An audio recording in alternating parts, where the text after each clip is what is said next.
You're listening to Who Said, a Cardiology Board Review series. No fluff, just facts.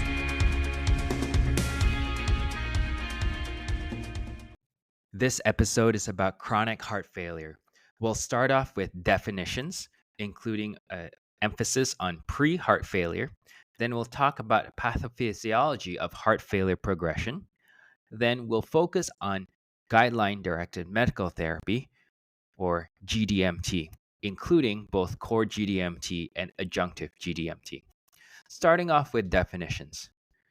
We've all loosely used the terms reduced EF, moderately reduced EF, improved EF, and preserved EF.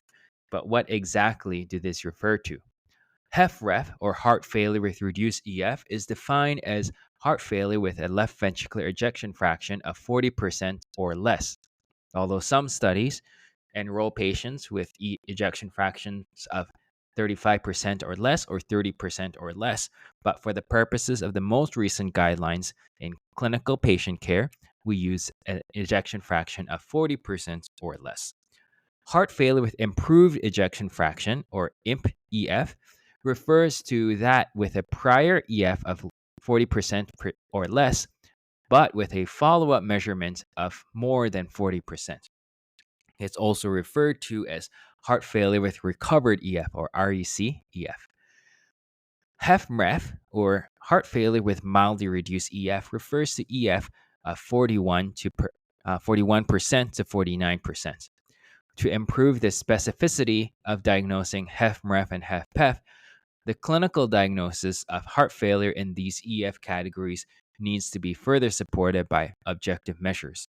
So you also need evidence of spontaneous or provocable increased LV filling pressures, such as elevated BNP, or non-invasive or invasive hemodynamic measurements. Then, HFpEF, or heart failure with preserved EF, refers to EF of at least 50% or higher. Again, for HFpEF, just like HFmrEF, you will need evidence of elevated BNP or non-invasive or invasive hemodynamic measurements suggesting increased LV filling pressures. HFpEF can refer to primary diastolic heart failure or pericardial disease-related heart failure, valvular heart failure, hypertrophic heart failure, or primary restrictive cardiomyopathy. Surprisingly, one-year mortality is similar for HFpEF versus HFrEF. Compared with men with HFpEF, women with HFpEF tend to have a better prognosis. HFpEF patients tend to not have cardiomegaly despite having signs or symptoms of heart failure. HFpEF is more prevalent in women than men. The 2022 heart failure guidelines say, in patients with heart failure with improved EF after treatment, GDMT should be continued to prevent relapse of heart failure and LV dysfunction, even in patients who may become asymptomatic. That's a class 1 indication. So that's a stronger indication than the prior heart failure guidelines. Now let's talk about the AHA-ACC stages for heart failure. These are extremely broad. Stage A refers to at risk for heart failure. So these are patients who are at risk for heart failure but without symptoms, structural heart disease, cardiac biomarkers of stress or injury. So, for example, patients with hypertension, atherosclerotic CVD, diabetes, metabolic syndrome and obesity, exposure to cardiotoxic agents, genetic variants of cardiomyopathies, or positive family history of cardiomyopathy, all without symptoms yet. That's stage A, A for at risk for heart failure. Stage B is pre-heart failure or before heart failure. This refers to patients with no symptoms or signs of heart failure, but evidence of one of the following. It could be structural heart disease, which is defined as any of reduced right or left ventricular systolic function, reduced ejection fraction, reduced strain, ventricular hypertrophy, chamber enlargement, wall motion abnormalities, valvular heart disease. Or it could be evidence of increased filling pressures by invasive hemodynamic measurements or non-invasive imaging suggesting elevated filling pressures, such as by Doppler echo. Or it could be patients with risk factors and increased levels of BNP or persistently elevated cardiac troponin. All of this in the absence of competing diagnoses resulting in such biomarker elevations such as acute coronary syndrome, CKD, PE, or myopericarditis. That's pre-heart failure. Then stage C is symptomatic heart failure, structural heart disease with current or previous symptoms of heart failure. Stage D is advanced heart failure, marked heart failure symptoms that interfere with daily life and with recurrent hospitalizations despite attempts to optimize GDMT. I will delve further into the definition of what advanced heart failure is in the transplant episode. Now, the New York Heart Association, or NYHA classification, is used to characterize symptoms and functional capacity of patients with symptomatic, that's stage C, heart failure, or advanced, that's stage D, heart failure. Class 1 refers to ordinary physical activity does not cause symptoms. New York Heart Association heart failure symptoms are defined as undue fatigue, dyspnea, or palpitations. Class 2 refers to ordinary physical activity causing symptoms.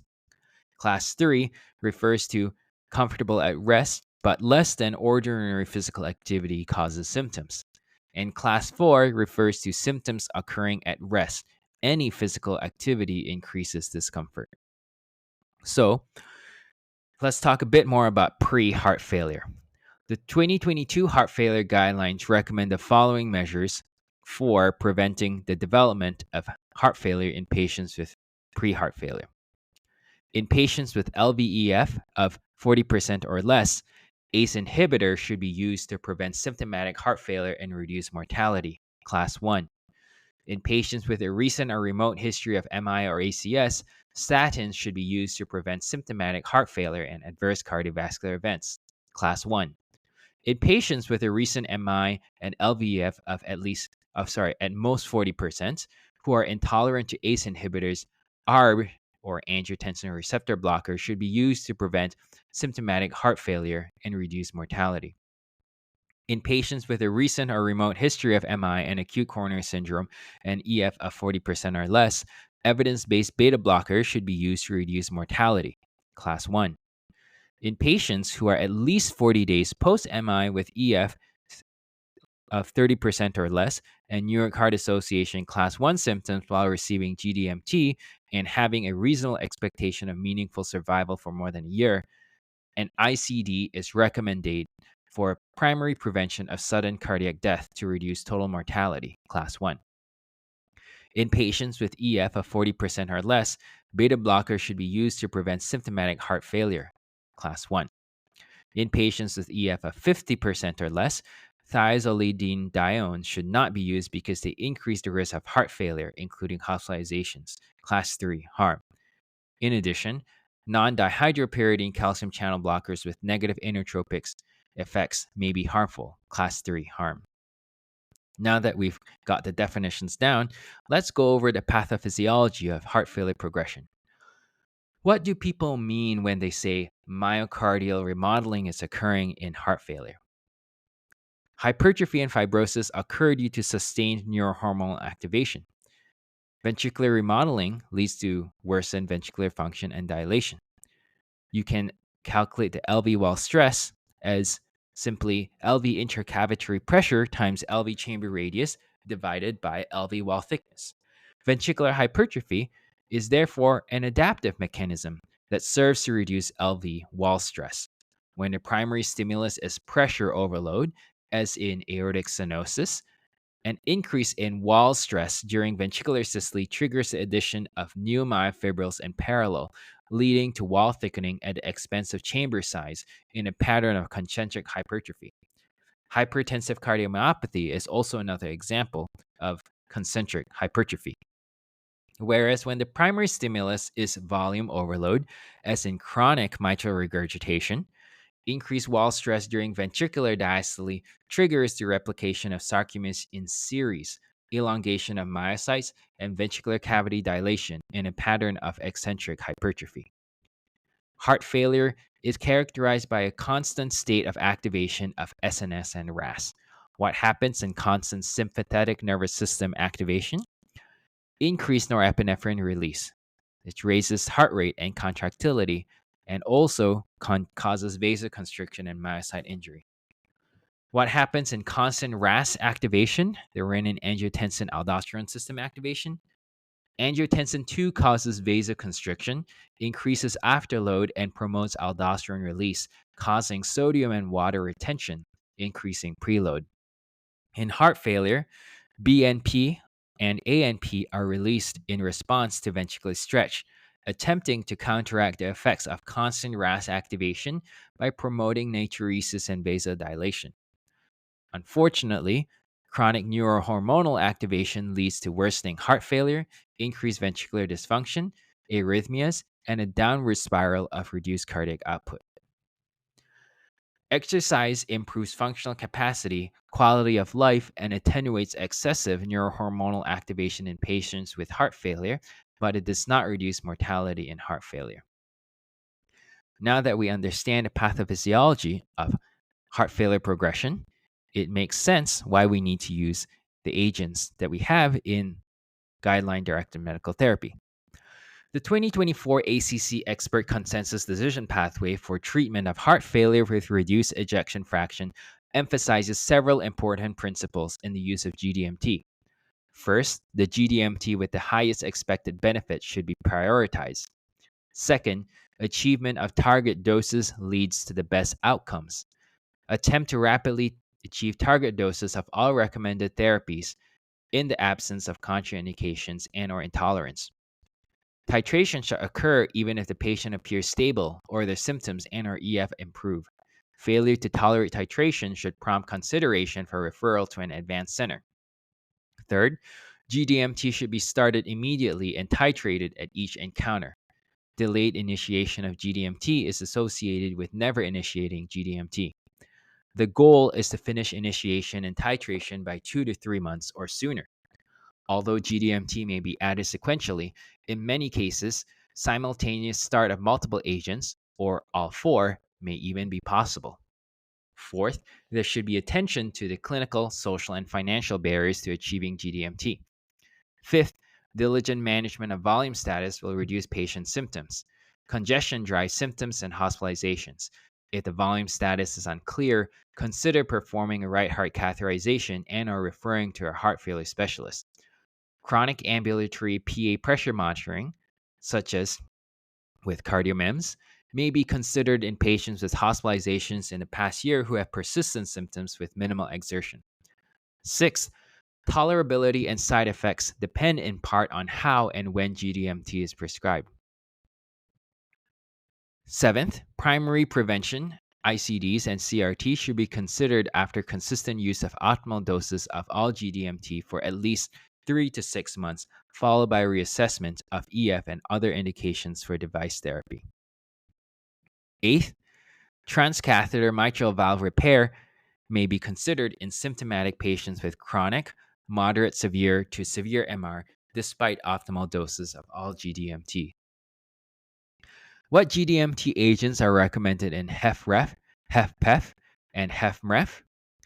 Because the specific guidelines recommendations for each heart failure type are extremely repetitive and will be annoying for you to hear over and over again, as they're just slightly different from each other, I will omit verbatim quotations of the recommendations for each GDMT agent in this episode. Instead, I will give you the following snapshot. ARNI, ACE, ARB, MRA, and beta blocker have a class 1 indication in HFrEF, 40% or less, and a class 2B indication in HFmrEF, 41 to 49%, and HFpEF, 50% or higher. Except beta blocker is not required in HFpEF, according to the 2022 heart failure guidelines. SGLT2 inhibitors have a class 1 indication in HFrEF and a 2A indication in HFmrEF and HFpEF. That's it. 25 statements summarized into just 3 sentences. That's all you have to remember. The 2023 ESC heart failure guidelines are similar, except they upgraded SGLT2 inhibitors to class 1 in all cases, an upgrade from the 2A indication it has for HFmrEF and HFpEF in the 2022 AHA-ACC heart failure recommendations.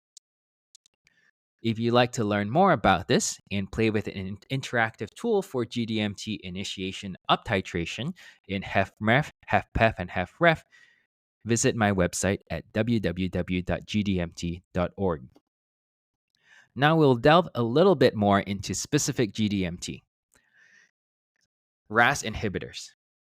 Sacubitril, a neprilysin inhibitor, inhibits the degradation of natriuretic peptides, thus causing a rise in B-natriuretic peptide, whereas neither ACE inhibitors nor ARBs would be expected to directly affect natriuretic peptide levels. ARNI is contraindicated within 36 hours of ACE inhibitor use, any history of angioedema, pregnancy, lactation due to no data, severe hepatic impairment defined as Child-Pugh Class C, concomitant aliskiren use in patients with diabetes, and known hypersensitivity to either ARBs or ARNIs. ARNI should be used with caution if there's kidney impairment, hepatic impairment, renal artery stenosis, systolic blood pressure less than 100, or volume depletion. Beta blockers.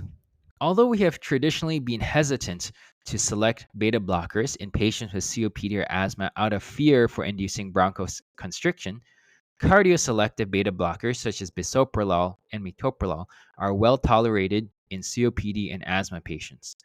A meta-analysis of RCTs showed that bisoprolol and metoprolol did not increase respiratory symptoms or inhaled beta agonist use, and there was no change in baseline FEV1.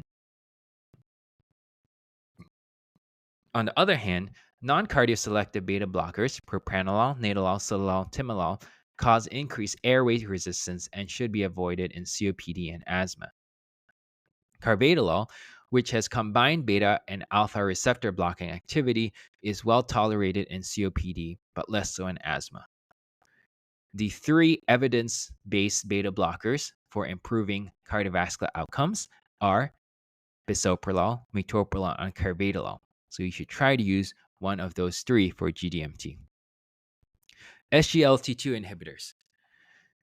SGLT2 inhibitors such as dapagliflozin and empagliflozin are indicated for patients with HFrEF with or without diabetes to reduce the risk of cardiovascular death and heart failure hospitalizations. And now that has been extended as well to HFmrEF and HFpEF, as I mentioned earlier. SGLT2 inhibitors reduce glucose reabsorption in the kidneys, but their benefits in heart failure likely stem from the natriuretic and cardioprotective effects, including improved cardiac metabolism and vascular function. SGLT2 inhibitors are not approved for use in patients with type 1 diabetes due to risk of diabetic ketoacidosis. Caution should be heeded about the use of SGLT2 inhibitors in patients who have, for heart failure care, dapagliflozin or sotagliflozin EGFR less than 25, pregnancy, increased risk of mycotic genital infections, and may contribute to volume depletion. Consider altering, meaning decreasing, the diuretic agent dose if applicable. Also, be cautious about ketoacidosis in patients with diabetes. Temporary discontinuation of the SGLT2 inhibitor at least 3 days before the scheduled surgery is recommended to avoid potential risk of ketoacidosis. Assess patients who present with signs and symptoms of metabolic acidosis for ketoacidosis, regardless of blood glucose level. In acute kidney injury and impaired kidney function, consider temporarily discontinuing the SGLT2 inhibitor in settings of reduced oral intake or fluid losses. For necrotizing fasciitis of the perineum or Fournier's gangrene, that's a rare, serious, life-threatening case of a complication for SGLT2s that can occur in both male or female patients. So assess patients presenting with pain or tenderness, erythema, or swelling in the genital area or perineal area, along with fever malaise for this potential complication of SGLT2 inhibitors. Now that we've talked about the core GDMT pillars, these four agents, the beta blocker, MRA, RAS inhibitor, and SGLT2, we'll talk about adjunctive GDMT. Adjunctive GDMT that was included in the 2022 heart failure guidelines from the AHA, ACC, HFSA are ivabradine, vericiguat, digoxin, polyunsaturated fatty acids, and potassium binders. These all have a class 2B indication, except ivabradine, which has a class 2A indication. Ivabradine can be used to reduce heart failure hospitalization for patients who are symptomatic with New York Heart Association class 2 to 3, stable chronic heart failure with reduced ejection fraction defined as 35% or lower, who are already on GDMT, including beta blockers at a maximally tolerated dose, and who are in sinus rhythm with a heart rate of at least 70 beats per minute at rest.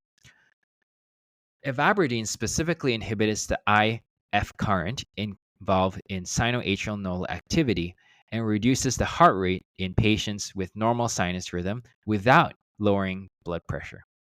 Ivabradine is indicated only for patients who are mainly in sinus rhythm, not in patients with persistent or chronic AFib, or those experiencing 100% atrial pacing, or those who are unstable. A history of paroxysmal AFib is not a contraindication to ivabradine. They just have to be in sinus rhythm at least 40% of the time. The dose of ivabradine for any HFrEF patient with heart rate above 70 beats per minute is just 5 milligrams BID with meals. Ivabradine's dose is downgraded to 2.5 BID with meals if the patient has a history of conduction defects or is 75 years of age or higher.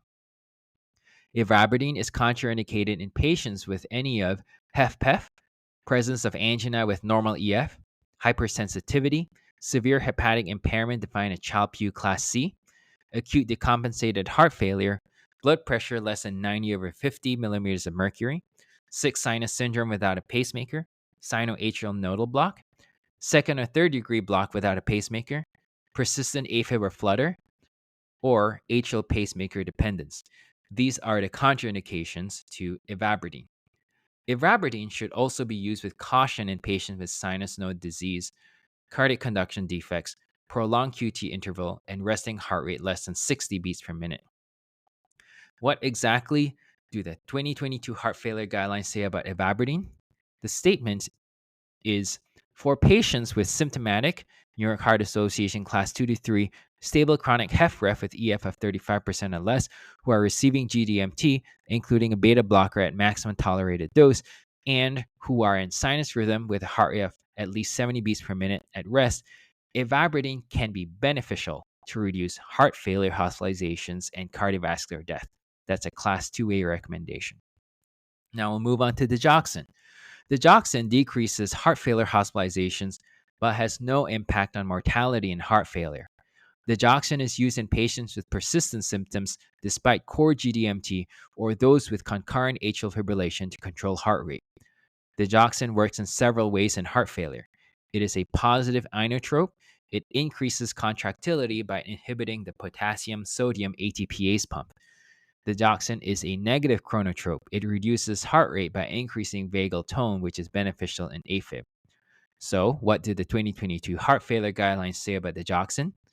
In patients with symptomatic HFrEF despite GDMT or who are unable to tolerate GDMT, digoxin might be considered to decrease hospitalizations for heart failure, class 2B.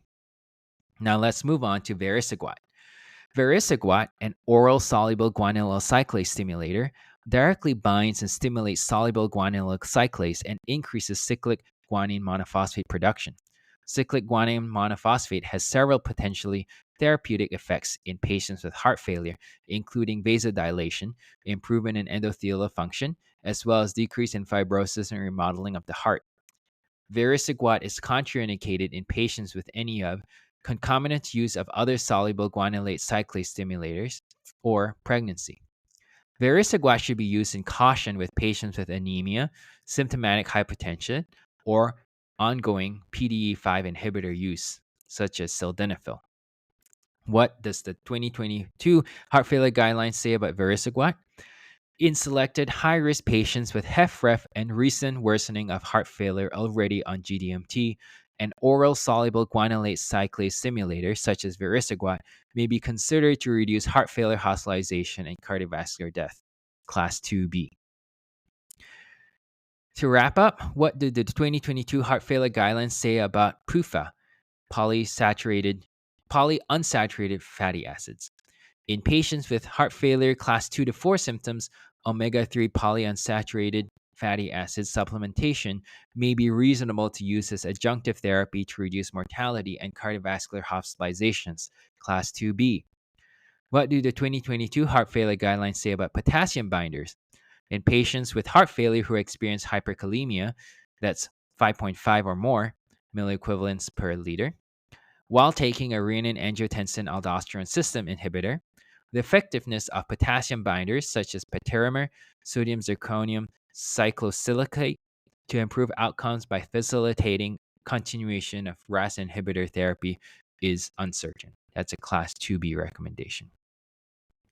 So we've talked about definitions, pre-heart failure, pathophysiology of heart failure, core GDMT, and adjunctive GDMT. That's all for this episode on chronic heart failure. This podcast is intended for qualified healthcare professionals and is designed for training purposes only. These materials should not be used for direct patient care or as a substitute for independent clinical judgment. For more educational content or to submit suggestions, visit www.rehu.com/meded.